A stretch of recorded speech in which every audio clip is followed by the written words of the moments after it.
Naisip mo na ba kung paano tinatanggal ang bato sa bato ng walang operasyon? Ang bato sa bato ay matitigas na tipon ng mineral at asin na nabubuo sa loob ng iyong bato at maaari itong magdulot ng matinding sakit. Isang karaniwang paraan para ito'y durugin ay sa pamamaraang tinatawag na shockwave lithotripsy. Ganito ito gumagana.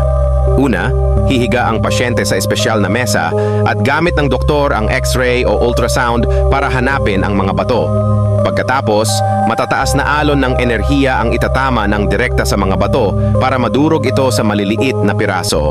Ang mga maliliit na tipak ay mailalabas na ng mas madali sa pamamagitan ng ihi. Ang prosesong ito ay non-invasive, kaya walang hiwa o sugat at kadalasan ay nakauuwi rin agad ang pasyente sa parehong araw. Ito'y ligtas at epektibong paraan para gamutin ang bato sa bato nang walang operasyon.